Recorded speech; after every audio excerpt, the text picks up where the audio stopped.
I identify myself in language, but only by losing myself in it like an object. What is realized in my history is not the past definite of what was, since it is no more, or even the present perfect of what has been in what I am, but the future anterior of what I shall have been for what I am in the process of becoming. Jacques Lacan. Jacques Lacan, a highly influential French psychoanalyst and philosopher, is primarily known for his extensive reinterpretation of Sigmund Freud's theories, famously asserting that the unconscious is structured like a language.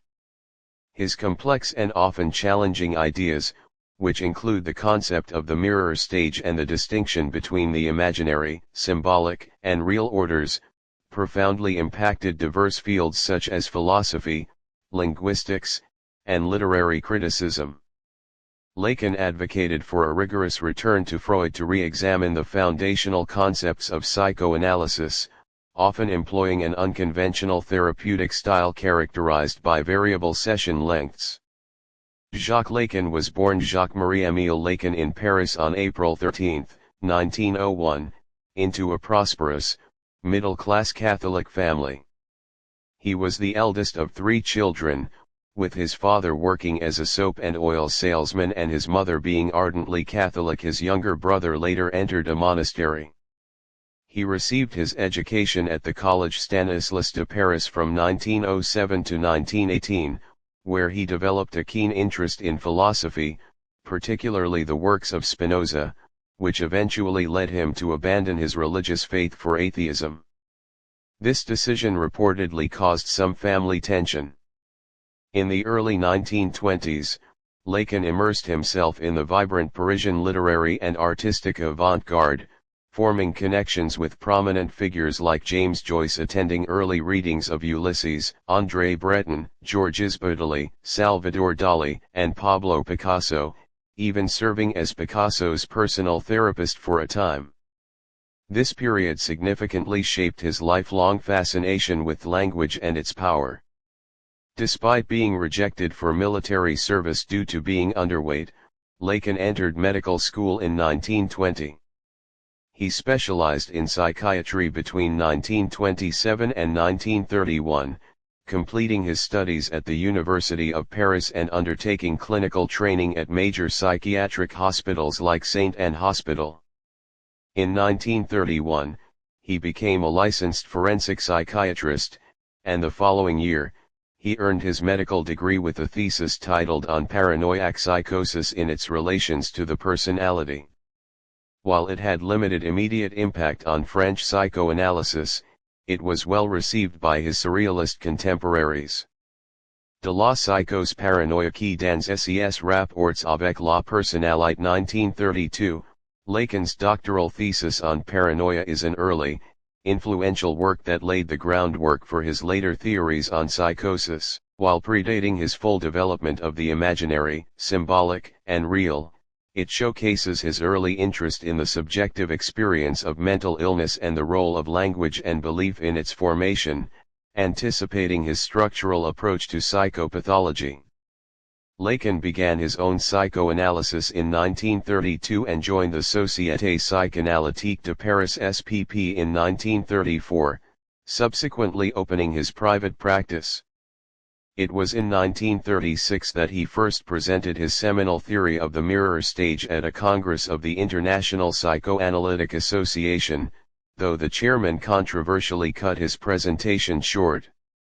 His early intellectual development was also influenced by Alexander Kojeev's lectures on Hegel, further shaping his ideas, particularly the mirror stage. By 1938, despite some dissent regarding his evolving concepts, Lacan became a full member of the SPP, marking the beginning of his influential career in psychoanalysis. Aggressiveness in Psychoanalysis 1948. While this paper predates his full immersion in structural linguistics, it is significant for introducing the concept of the mirror stage and foreshadowing his later distinctions between the imaginary and symbolic orders. It explores the role of aggressive identification and the formation of the ego through specular images, laying the groundwork for his theory of how the subject's fragmented body image is unified in a misrecognized total form. The mirror stage as formative of the I function as revealed in Psychoanalytic Experience 1949, this foundational paper, while not directly about film, provided the conceptual bedrock for early screen theory. Film theorists, notably Christian Metz and later Laura Mulvey, drew heavily on Lacan's mirror stage to explain how the cinematic apparatus functions as a mirror for the spectator. Some reflections on the ego 1951, this early paper provides valuable insight into Lacan's initial critique of ego psychology and his developing ideas on the constitution of the ego. It lays the groundwork for his later concept of the mirror stage, highlighting how the ego is fundamentally formed through identification with an external image, a crucial step in his reinterpretation of Freudian theory. The Function and Field of Speech and Language in Psychoanalysis 1953, often referred to as the Rome Discourse, this foundational text marks Lacan's decisive return to Freud through the lens of structural linguistics. In it, he argues that the unconscious is structured like a language, emphasizing the primacy of speech and the role of the symbolic order in shaping the subject and their desires. This paper is crucial for understanding his early linguistic turn. The Neurotic's Individual Myth 1953, in this paper, Lacan explores how neurotic symptoms can be understood as structured like a myth, serving as a unique and often unconscious narrative that the subject constructs to deal with fundamental conflicts. It underscores his emphasis on the symbolic dimension of psychopathology and the importance of analyzing the hidden meanings within a patient's discourse. Jacques Lacan's significant work truly began to unfold in the post-war period, following his early psychiatric training and engagement with surrealism. After his initial presentation of the mirror stage in 1936, his ideas gained momentum, particularly with his influential seminars that commenced in 1953.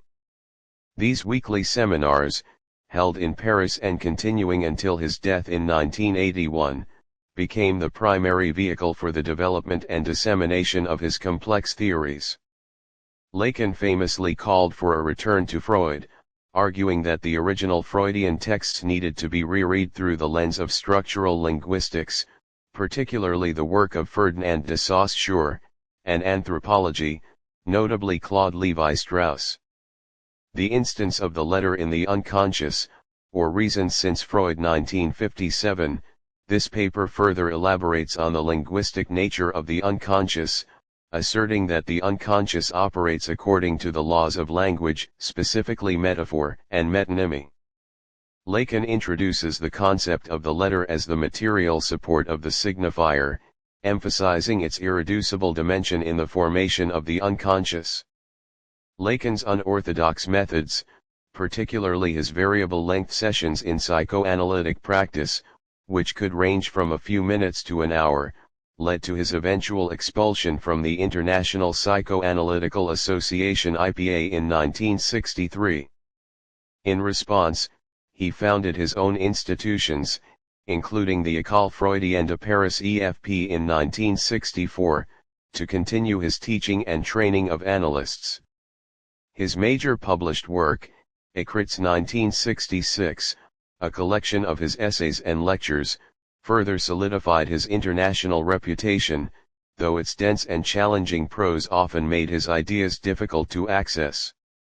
The gaze, particularly as explored in the seminar, Book 11, The Four Fundamental Concepts of Psychoanalysis 1964, English translation 1977, Lacan's concept of the gaze, distinct from the act of looking, became a crucial tool for analyzing power dynamics in cinema. Jacques Lacan died on September 9, 1981, in Paris at the age of 80. His death was attributed to colon cancer.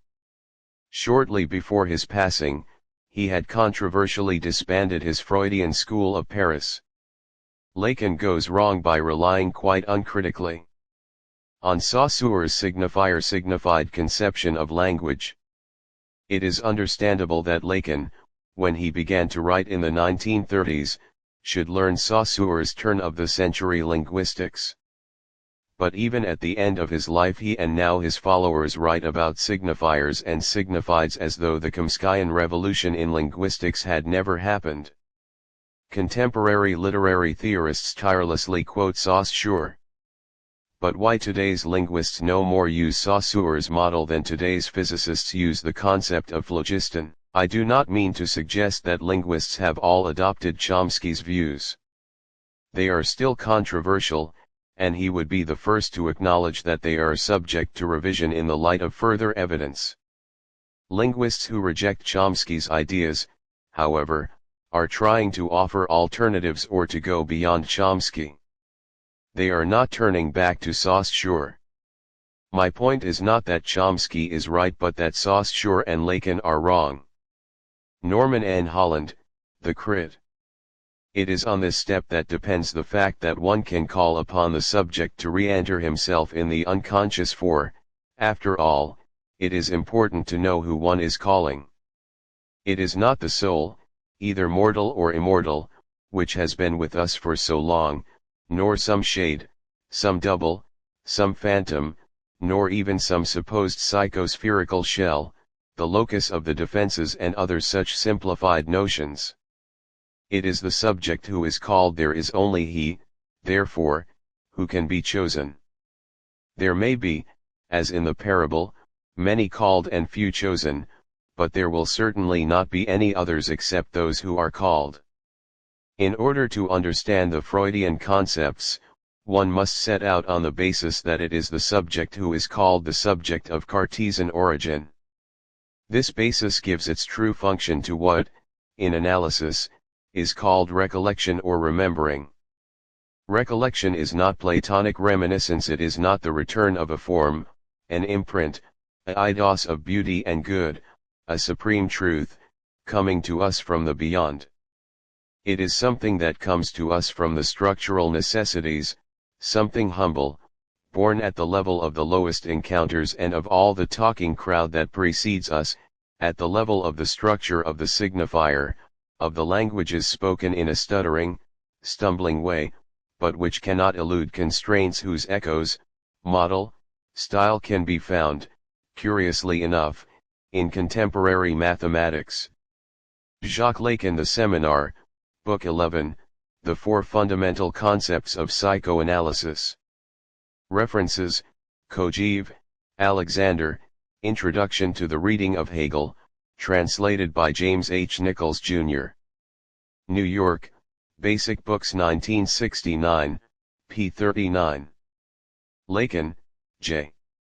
The Seminar, Book 7. The Ethics of Psychoanalysis, 1959-1960. W. W. Norton and Company, 1997, ISBN 978-0393316131. Slavoj Žižek, Looking Awry, An Introduction to Jacques Lacan Through Popular Culture. Jacques Alain Miller, Microscopia, in Jacques Lacan, Television London 1990 pxxvii. Bruce Fink, The Lacanian Subject Princeton 1997 p. 173. Oliver Feltham, Enjoy Your Stay, in Justin Clemens Russell Grigg, Jacques Lacan and the Other Side of Psychoanalysis 2006 p. 180. John Forrester, Dead on Time, Lacan's Theory of Temporality in, Forrester, The Seductions of Psychoanalysis, Freud, Lacan and Derrida, Cambridge, CUP pages 169-218, 352-370. Lacan, Jacques, July 4, 1953. Letter to Rudolf Lowenstein. Volume 40.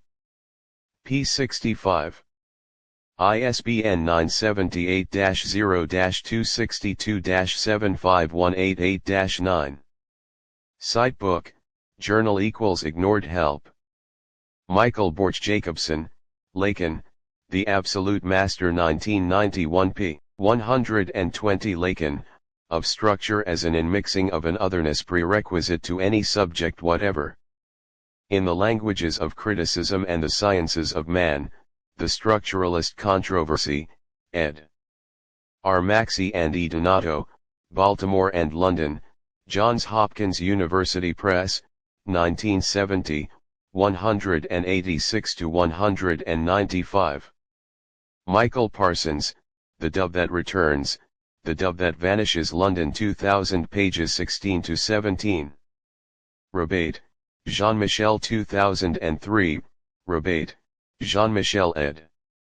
Lacan's Turn to Freud, The Cambridge Companion to Lacan, Cambridge Companions to Literature, Cambridge, Cambridge University Press, pages 1-24, ISBN 978-0-521-80744-9, archived from the original on June 19, 2018, retrieved May 26, 2022. Miller, Jacques Alain, The Paradigms of Jouissance, archived September 11, 2013 at the Wayback Machine, New York, Lacanian Inc. 17, Fall 2000. Raudinesco, Elizabeth. The Mirror Stage, an obliterated archive. The Cambridge Companion to Lacan, archived April 5, 2023 at the Wayback Machine. Ed. Jean-Michel Rebate. Cambridge, Cup, 2003. Miller, Jacques Alain 2013. Applied Lacanian Psychoanalysis. Minneapolis, London, University of Minnesota Press. ISBN 978-0-8166-8319-2. OCLC 8423222946.